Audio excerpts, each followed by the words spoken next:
एक मर्दा खोजब पवन भैया के दे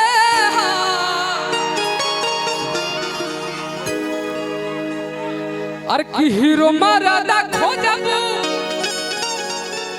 तब पवन भैया के दे और कौन और थोड़ी के अरे पावर स्टार खोजब तब पवन भैया कहते तू कहीं खोजबू सब गुण एक ही गो में बा का गलत कहता नहीं हां और अब मोछ वाला खोजबू अरे पवन भैया के दे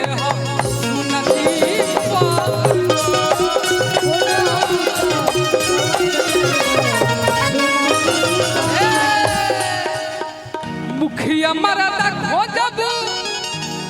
तब न भैया के यार बन के दे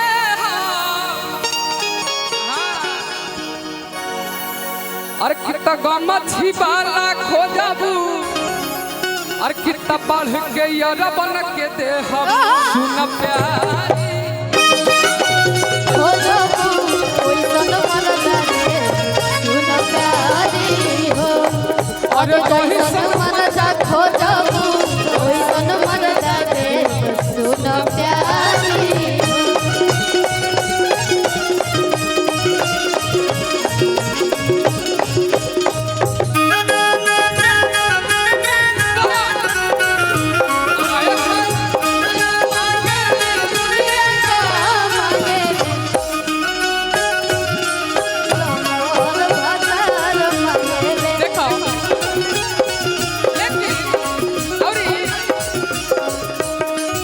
वहाँ देखिए तो दीवार पे क्या लिखा हुआ है उधर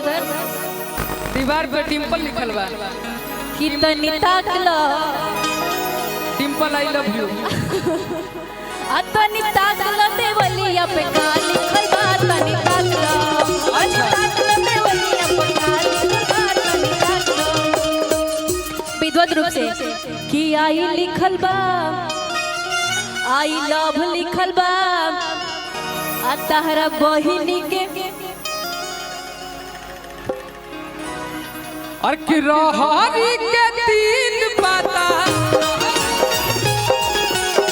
रोहारी के तीन पता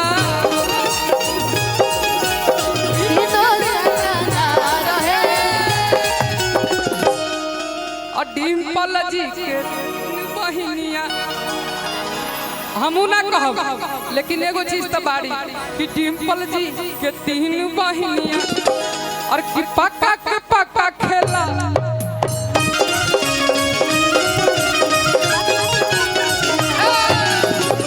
अभी जी के तीन गो भैया तीनों के तीनों खिलाड़ है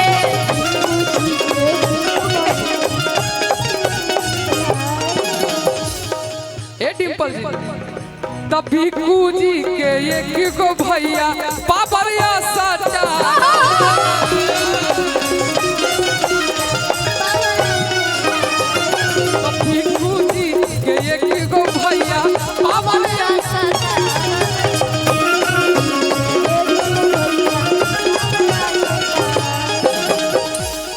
भाभी बड़ी मजाक ना करी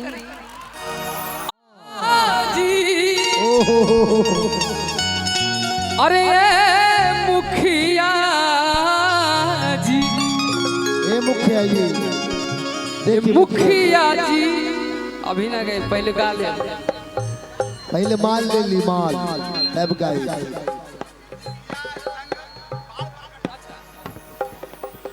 लेकिन चाचा मुखिया साहब प्रखंड अध्यक्ष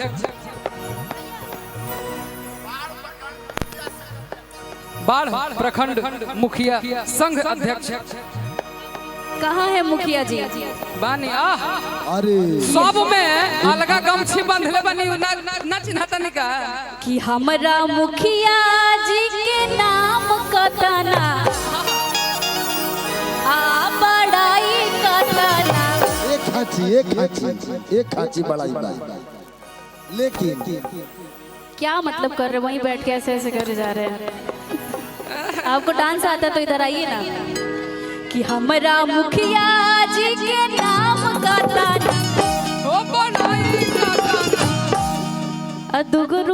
कहियो ना निकलले शिकायत का दाना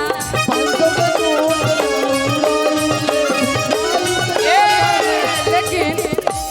डिम्पल जी हमरा के बड़ा दिले हैं रुपए पैसा लोग आशीर्वाद दिले हैं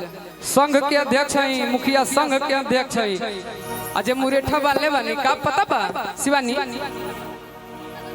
मुखिया संघ के अध्यक्ष हैं और जो मुरेठा वाले बनी ना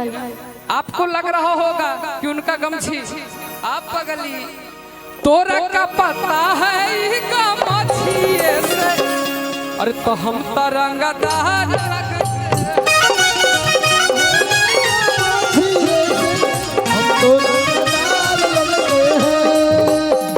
देखने में तुमको भले गवाज लगते हैं देखने में तुमको भले गवाज लगते हैं डिम्पल जी देखी कतना हमार मगही दोस्तवा यारवा बा एक बार जरा फिर गमछी बन निकाल दी डिम्पल जी के दिखा दी कि कैसे हिलेला दिखा दी देखी चचो बांध ले पंकज भैया पंकज मुखिया जी बिहारी भैया बहुत बहुत आशीर्वाद देनी है लेकिन भैया देखिए पंकज भैया हमने से ज्यादा आपके चाहे वाला लोग आइल बा ना एक बार चाचा एक बार गमछिया निकाल दी बोल दी का चीज देखने में तुमको भले गवाज लगते हैं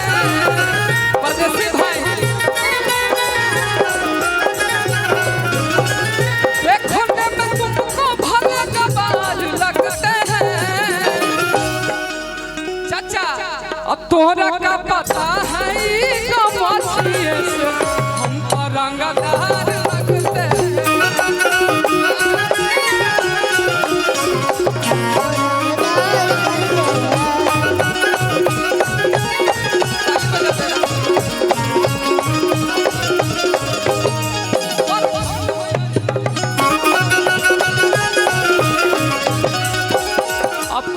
सॉरी अरे नहीं भैया हम भैया के प्यार में बह गए हमने के गावे के बाबा से लोग के झूमे के बा हां अरे रंगदार मर्दा खोजबू अपन मुखिया जी के दे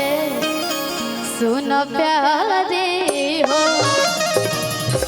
अरे कितना रुपया वाला खोजबू तमुना भैया के दे सुन प्यारे हो भैया कि जैसन मर्दा खोजबू वैसन मर्दा दे सुन प्यारे हो शिवानी ए भैया बोलू जी एक बात कहीं का हम अपना मन से डिम्पल जी खातिर अरे की गायक